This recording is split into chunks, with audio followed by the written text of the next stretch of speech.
In this presentation, we will work an accounts receivable problem related to the direct write-off method. For more accounting information and accounting courses, visit our website at accountinginstruction.info. The information for the problem will be on the left side. We're going to enter the data into the general journal. We'll then post it to the general ledger. The general ledger will then be used to create the trial balance. Note, we're only going to use a few accounts here, a shortened amount of accounts, just so we can focus in on those accounts we are concentrating on, that being accounts receivable and the bad debt. We're focusing in on those accounts. Now, I'm going to include and add here the allowance for doubtful accounts, just because we want to be able to compare and contrast this method to the allowance method. We're not going to use this account. It wouldn't be on the trial balance if we were using the direct write-off method.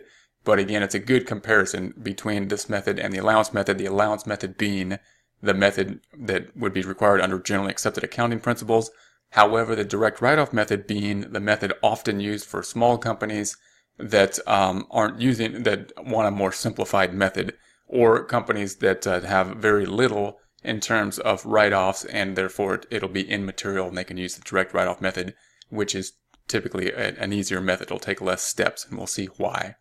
So we also know that we're going to be focusing on the receivables. Our idea here is that some of those receivables, those sales we've made, the money owed to us, will not be paid to us by some customers, and therefore we're going to have to deal with how to deal with that. Now, we know that this receivable account will be backed up by the accounts receivable general ledger here. So here's the general ledger account, but it only gives the supporting data by date, and we want to see the supporting data by customer. So therefore, we also need an accounts receivable subsidiary ledger, and that's going to be down here. It's going to give us the customers that owe us money and the balances per customer. And then if we add all that up, we'll get to that same amount that was on the trial balance as well as the general ledger, also giving us that detail that we need, who owes us the money, so we can follow up and collect on the money owed. So we're going to enter this data on the left side. So let's go through this information. The first one is on 217. It says that determined that CW company would not pay us the amount owed of $9,000. Now this is going to be the typical type of problem that would be in the case of either the direct write-off method or the allowance method. Someone is going to us and saying they're not going to pay us, or we just can't contact. We've been contacting this person forever. They've disappeared, or this company is no longer in service and we're not going to get paid. Now we know the $9,000 they gave us to it here. They gave it to us here, that amount. But we can also see that if we went over to the subsidiary ledger, I'm going to the right, I'm going down to the subsidiary ledger. Here's CW company. Here's the $9,000 owed to us. That's not going to be paid to us. It's part of accounts receivable. It's part of the total balance here of the $1,200,000. Therefore, we're going to have to write down that receivable by $9,000. So that's going to be our first component of the journal entry. Of this receivable of the $1,200,000, $9,000 is not going to be paid to us. So we're going to have to, we gave up on the collection of it. It's just not going to happen. So this is a debit balance indicated by the fact that it does not have brackets. We're going to make it go down by doing the opposite thing to it, which is a credit. So I'm going to copy L6, right click and copy. We're going to put that in C6, right click and paste 1, 2, 3. I've already indented here. You can go to the Home tab, Alignment, and Increase Indenting, or just double click on the cell and hit the spacebar 3 times and that'll indent it. We need a credit of $9,000. I'm going to represent a credit with a negative number. So I'm going to put negative $9,000 and enter.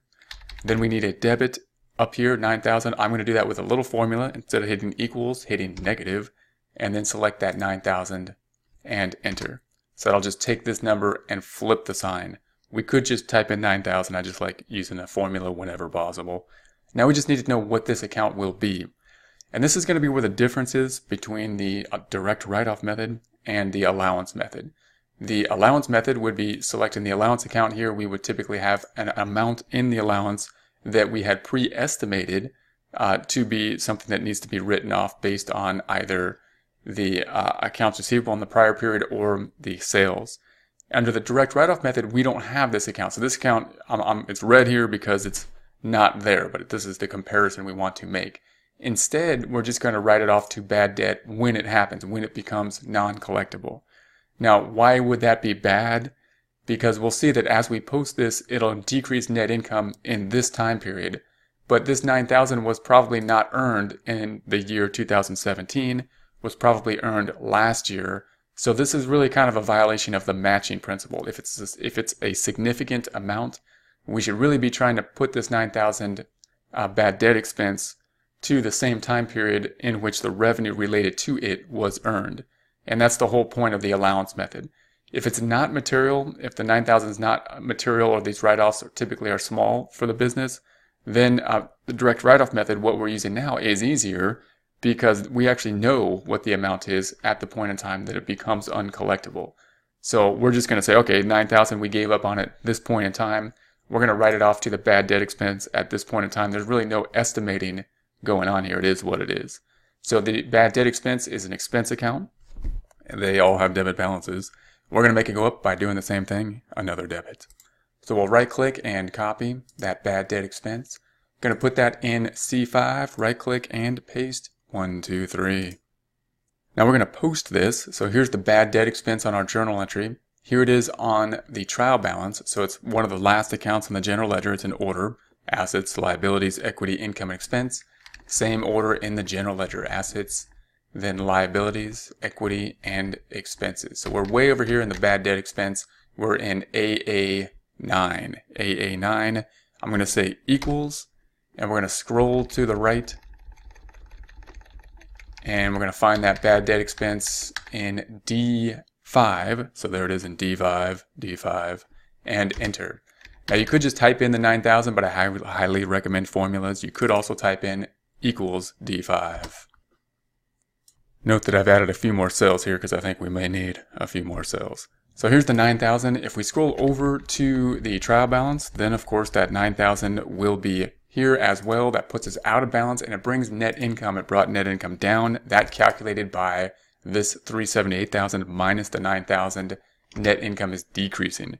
And again, that's really the point of contention between the two methods, between the allowance and direct write-off method. The argument being for the allowance method, the preferred method for generally accepted accounting principles, that the 9,000 should be decreasing not this period's net income, but the prior period's net income. And in order to do that, you would have to make an estimate on the prior period's net income of how much you believe would be uncollectible based on past performance. So the other side is going to go to accounts receivable. Here it is on the journal entry. Here it is on the trial balance. And it's going to be the second account. So it's the second account here as well. So here's the second account. We want to be on the credit side. So we are on the credit side in P16. So here's 16, P16. We will say equals and then point to that 9,000. It'll bring the 1,200,000 down by 9,000 to 1,191,000. Of course, we also see that 1,191,000 here. That puts us back in balance as well. Now, this information shows us who owes, how much money is owed to us. If we want more detail on that, we see more detail here by date of when transactions happened. And if we want to know who owes us money, however, we need another ledger. We call that the subsidiary ledger down here. So we need to record that same information, that same journal entry. We can take it from the journal entry or from the GL here in the subsidiary ledger. So way here in T31, way down here in T31, we're going to say equals, and I'm just going to take the same information from that GL, that 9,000. This is basically like another GL. It's just formatted rather than just by date, by customer first and then date.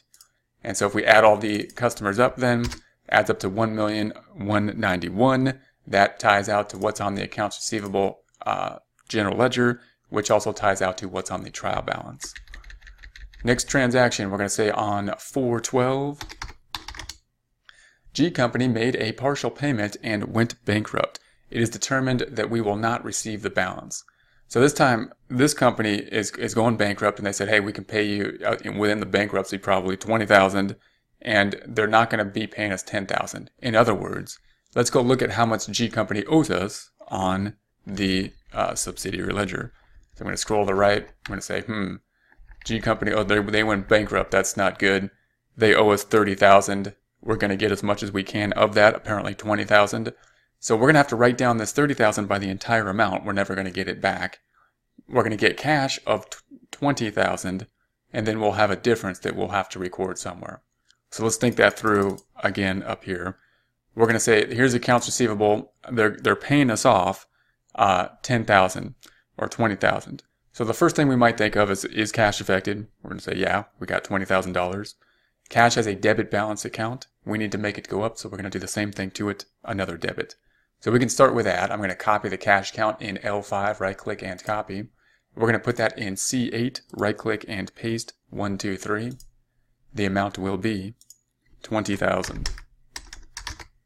Then typically if someone pays us for on account for something they owed us, it's the accounts receivable. So we're going to have to credit the accounts receivable because we didn't make the sale today. They paid us on account. So accounts receivable has a debit balance. We need to make it go down. So we'll do the opposite thing to it, a credit. So I'm going to copy accounts receivable, put that in C9, right click and paste 1, 2, 3. I'll go ahead and indent by going to the Home tab, Alignment, Increase Indenting. You can double click in here and hit the spacebar 3 times as well. The tricky part here is that we're not going to credit for 20,000 because if we did sell, it would still show that they owed us 10,000 given the fact that they owed us before this transaction 30,000. But we're never going to get the other 10,000, so we can't just leave it there. We have to take it down to 0. So we're going to credit it for a negative credit 30,000. And then we're going to have a difference, of course, of 10,000 to make our transaction in balance. We have 20,000 here in debits and 30,000 in credits. So we're going to need another debit. So I'm going to be here in D10, and we could just put the 10,000 here, but I like to put a formula here. So we're going to do that with a little formula. So instead of equals negative, and then SUM, the sum function, the most common function, we'll double click that sum function, highlight from the 20,000 down to the 30,000, and enter. So sum up those cells. It'll highlight those. It'll add them up. Flip the sign. It would be a negative 10,000. Now it's a positive 10,000. And note that I'm going to put the debit out of order. I'm not going to put the 2 debits on top because this is how I think it's easiest to think through this transaction. It's easiest to think through, oh, we're going to do something to cash. The other side goes to accounts receivable, but we have to take the whole thing out. And then we have the difference here. If you want to shuffle that around, or if you need a multiple choice question, the 2 debits will probably go on top in that format. If you want to be able to figure things out in practice, then whatever order makes the most sense may trump the idea of having the debits on top all the time. So now we're going to say that 10,000, where does that go to? Well, if it were the allowance method, it would go to the allowance account here, which we would already have an estimate for.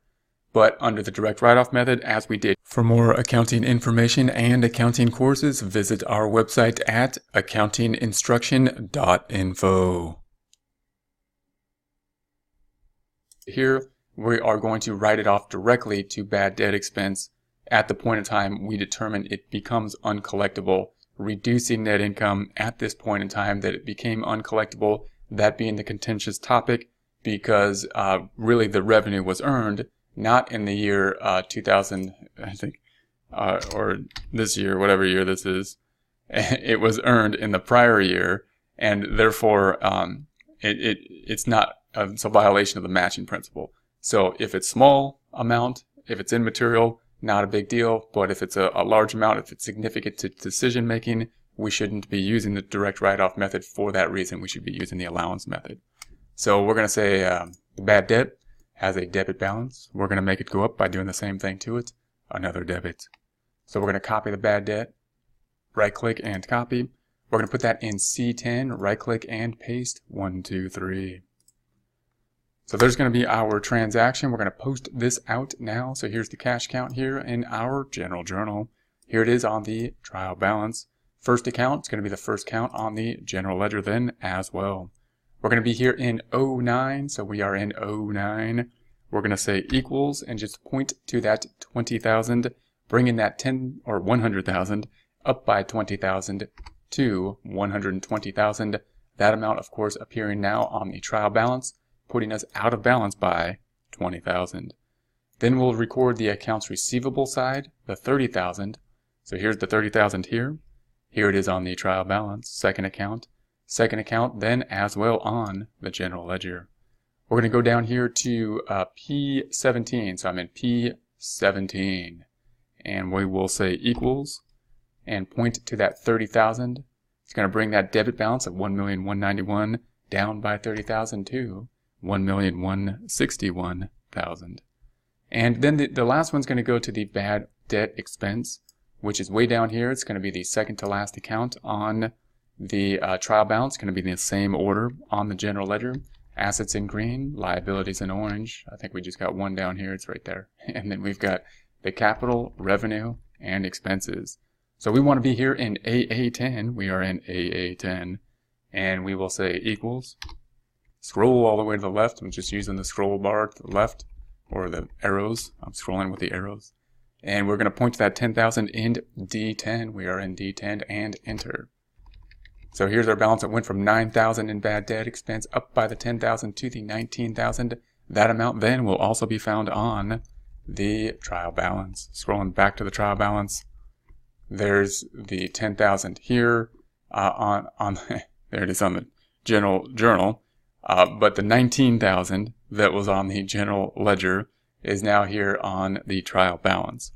Okay, so the next thing we need to do, of course, is that we reduce the accounts receivable by 30,000. This 30,000.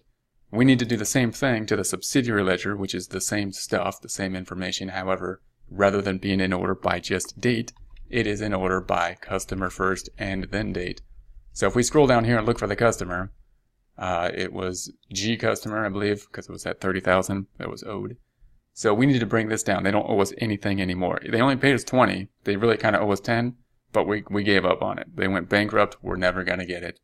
So here we're just going to say I'm in P31. We're in cell P31. We'll say equals and then scroll back up, point to that 30,000 and enter. That'll bring the 30,000 down by 30,000 to 0. If we look at our total accounts then, they all add up to 1,161,000 for all customers. That will of course be the same amount on the accounts receivable general ledger and on the trial balance. Next transaction we're going to say is on 7/2.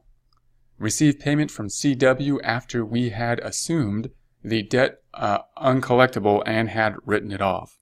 Now this is going to be really common in these types of problems, a direct write-off or an allowance method problem, because it really gives us an example of these methods and what the differences are between the methods. In practice, this probably doesn't happen. This is not going to happen all the time, or very, very rarely, because we're going to do everything we can to collect on the receivable. So we don't write the receivable off until we've done everything we can do to collect on it. So for us to have written the receivable off and then a customer to walk in the door and say, hey, here's that 9,000 I owed you, like a few years ago that you've been trying to collect on forever. That's probably, and you gave up on, and I'm no longer getting any mail on it. Right? So someone, that's the scenario here. Someone owed us money. We made a sale, 9,000.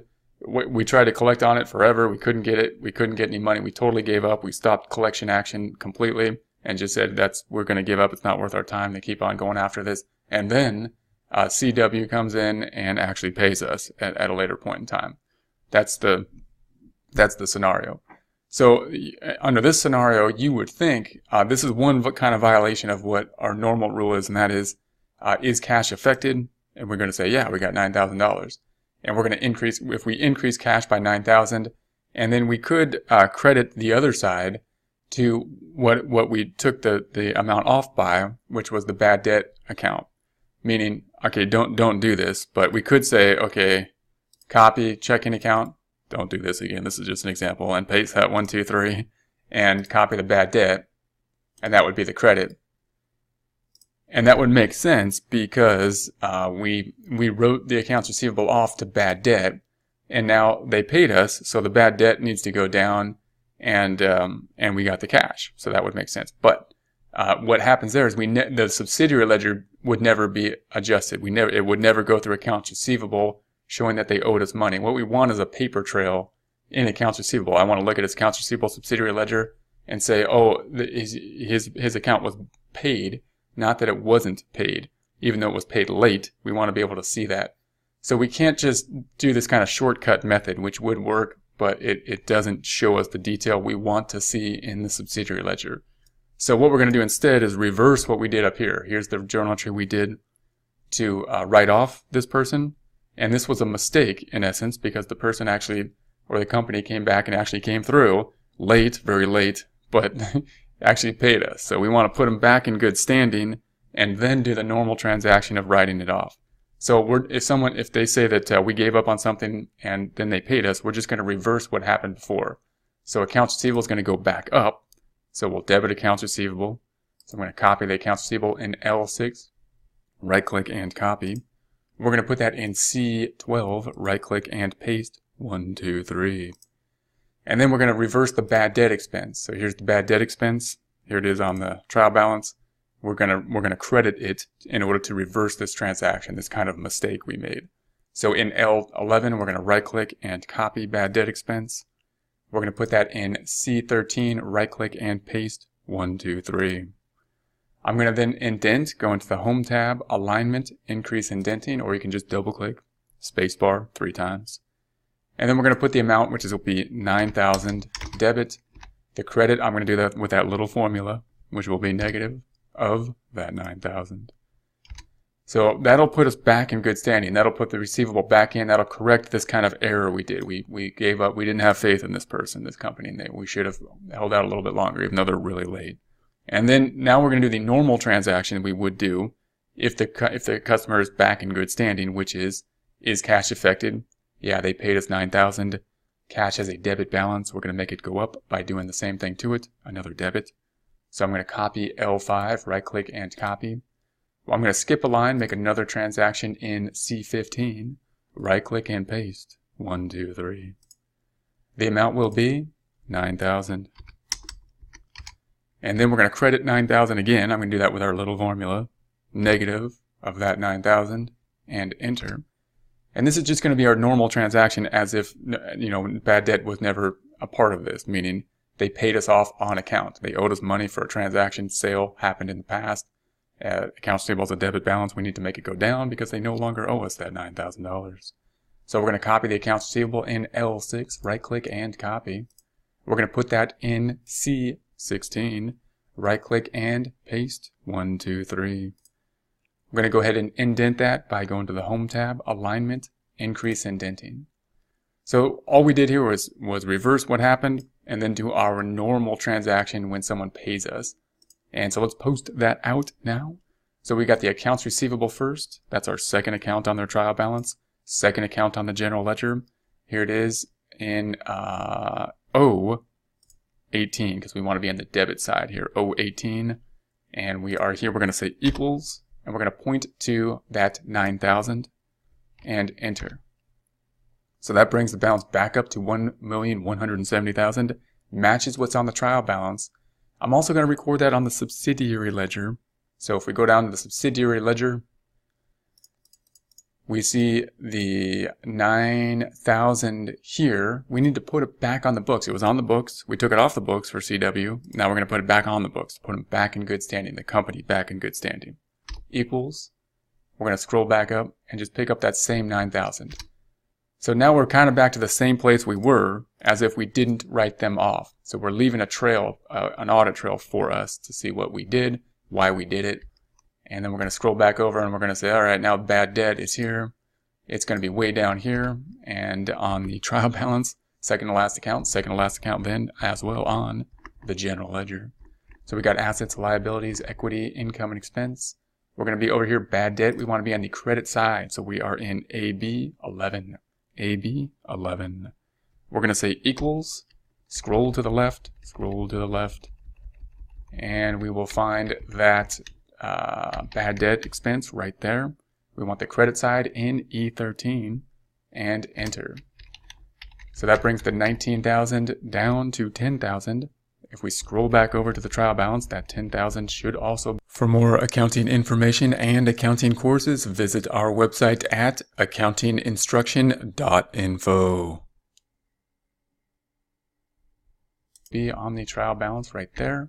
That puts us back in balance. Now we need to record the second of the 2 journal entries for this transaction. Checking account, we now got cash. Now we can record the cash, do our normal transaction for the receipts on account from customer. Checking account is our first account, of course. It needs to go up, so we're going to debit it. It's going to be the first account on the general ledger. Here it is on O10. O10, we're going to say equals. point to that 9,000, bringing the balance of 120 up by 9,000 to 129,000. Then we're going to record the accounts receivable side. Of course, that same amount's here on the trial balance, and we're out of balance by 9,000. Then the accounts receivable side is here. Second account on the trial balance, therefore second account on the general ledger as well. We're going to go to the credit side, P19 equals, pointing to that 9,000, and enter, bringing the balance back down. So just look at the repetition here. We started here at 1,161,000. We brought it up by 9,000 and then brought it back down. Seems like pointless to do that, other than it gives us an audit trail. In other words, we could have got to the same point by removing this and just having this journal entry, debiting, checking, and crediting the bad debt expense. However, that doesn't give us an audit trail, so that's why we're doing the detail. Same thing down here in the subsidiary ledger, why we want the detail. We recorded it here, bringing the balance to 1,161,000. That matches the trial balance. That puts us back in balance. We also want the detail on the subsidiary ledger. So if we scroll back down, we're in CW company. We're going to bring the 9,000 back down. Again, very repetitive. We had the 9,000 here. We wrote it off. We put it back on the books, and we wrote it off again because they paid us. And the point is that this would show us that this customer's no good, not someone we want to do business with, because it looks like they never paid us. But by us putting it back on the books and then taking it off with an indication that they did pay us, we can see that they paid us then, and we would more likely do business with them in the future. So we're going to put that same amount in T33 equals, scroll back up and just post that same 9,000 here, and that brings us back down to 0. So they don't owe us any money anymore, and if we add everything up, we're at that 1,161,000 for all the customers in the subsidiary ledger, that matching what's on the trial balance, that matching what's on the general ledger, that matching what's on the trial balance as well. Next transaction, if we scroll back over, we're on 820. Says determined that P company and DB company would not pay the amounts owed. So P and DB. Now, they didn't give us the amounts this time, so now we have to go over here and say a subsidiary ledger for P and so this one and this one. So I could just highlight them, this, and I'm holding down Control and that, and Excel will highlight it or add it for 14.7. Or, I should be able to do that in my head. Well, for sure. We could do that, or we can pull it. So it's obviously the 6.7 plus the 8,000, and that's going to be the 14.7. So the 14.7 is what we're going to have to write off. It's going to have to reduce the receivable by these two amounts. And I'm going to go ahead and highlight these, just so I can say these two are the ones we're taking off the books. And it's going to be for that 14.7. So let's calculate that one more time. So it's the 8,000 plus the 6.7. 14.7. So if we scroll back over here, it's the same idea. Now that we have two customers, doesn't change anything. Accounts receivable, as far as the journal entry goes, is going down by the sum of those two, 14.7. So we're going to take the accounts receivable has a debit balance. We're going to make it go down by doing the opposite thing to it, a credit. So I'm going to copy the accounts receivable, right click and copy. Scroll down, I'm going to put it on the bottom. So I'm in C19, right click and paste 1, 2, 3. Going to indent, go into the Home tab, Alignment, Increase Indent. You could double click and click the spacebar 3 times as well. And the amount's going to be here. I'm just going to put this sum, the 14.7. I'm going to put a credit by a negative 14700. Then we're going to have a debit for the same amount. We're going to do that with a little formula, or I will. I would practice formulas anytime and every time. That's what I do. And it's going to be negative of this number. There we have it. Now we're going to need the debit, and this once again will be what the difference is between the allowance method and direct write-off. The allowance method would use this account, which is not being used at all here because we're using the direct write-off method. This is just a demonstration to have it there. And we instead are going to be writing it directly off to the bad debt expense, which will increase the expense, decreasing the net income at this point in time, that being the point of contention. We're decreasing net income now, even though the revenue was earned in the past, and under the matching principle, we would rather match the expense to the revenue earned. Only way to do that is with an estimate. That's why we would have the allowance method. So if it's immaterial, however, this is an easier method to use, the direct write-off method. So we're going to copy this. This is a debit balance. We're going to make it go up by doing the same thing to it, another debit. We're going to copy L11 by right-clicking and copy. Scroll back down. We're going to put that in C18. Right-click, paste, 1, 2, 3. So here's the amount. It's 14.7 in, what is that, C and D18. We're going to put that here. It's going to be our second to last account on the trial balance, and therefore also the second to last account on the general ledger. So we've got the assets, the liabilities, the equity, the bad debt. We're way over here in AA12. We are in AA12, bad debt expense, debit, AA12. We will say equals. We're going to scroll to the left. We're going to scroll down. And we're going to go to that 14.7 in D18 and enter. And that'll bring the balance from 10,000 up by the 14.7 to 24,700. Scrolling back over to the trial balance, we'll see that same amount, 24,700 here. We are, of course, out of balance by the 14.7 until we record the other side. Here's the accounts receivable. There's that 14.7. If we scroll back up, that's the second account on the trial balance. Therefore, the second account on the general ledger. We're going to be here on the debit side. On the credit side, we're going to be on the credit side, where I'm calling P. And we're going to go down to P20. So we're in P20. And we're going to say equals, and point to that 14.7, bring the balance from 1,161,000 down by 14.7 to 1,146,300. That amount also found on the trial balance. Next thing we need to do is report the same information on the subsidiary ledger. Notice the detail here. We got detail. This shows us people owe us 1,146,300. We need more detail. The general ledger gives us more detail, but only by date of occurrence. What we need to know is by who owes us the money. Therefore, we're going to scroll back down, and we're going to put that same information down here. Now, note it's a little tricky. I can't really use a formula here. I pretty much have to hard code this information because we combined the two transactions up here. So this is one area where we're just going to have to basically say negative 6700, and over here, here's the 8,000. We're going to bring that down by 8,000, negative 8,000.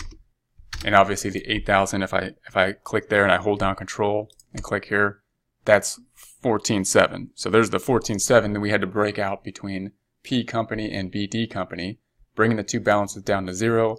If we sum up all of it, then all the customers, it adds up to 1,046,300. We have to then rely on this summing to know that we're still in balance, since we had to hard code this number. And if we scroll back up, we have that same amount on the accounts receivable general ledger, and of course the same amount on the trial balance.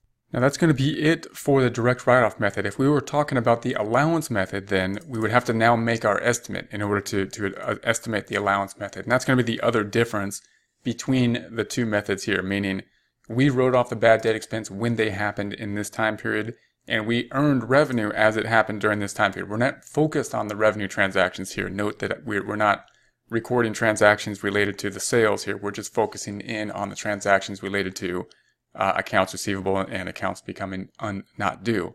But if we earned 378,000, the point here is that we're writing off really this 24/7, and that's really related to probably sales that happened last year, not sales that happened this year. So we're kind of writing this expense off to the wrong period. We have sales this year, but this 24,007 doesn't relate to this 378,000 that we had this year under the direct write-off method, because they're really sales that they didn't become bad or not collectible until this year. So that means that the sale was actually made and recorded in revenue last year, and that's going to be the issue between the two methods. Under the allowance method, we would have written everything off to the allowance account up here, where we had already made an estimate based on the revenue or based on the accounts receivable from the prior period, and then we would have to now make another estimate for, and the idea there would be that we would make an estimate based on the revenue earned this time period and match the bad debt, what we think is going to be uncollectible, for the sales that happened this time period. So those are going to be the differences between, or a brief description of the differences between the two methods. Just note that under the direct write-off method, this $24,700 is bringing down net income at the point in time that we determined that the accounts would be uncollectible. For more accounting information and accounting courses, visit our website at accountinginstruction.info.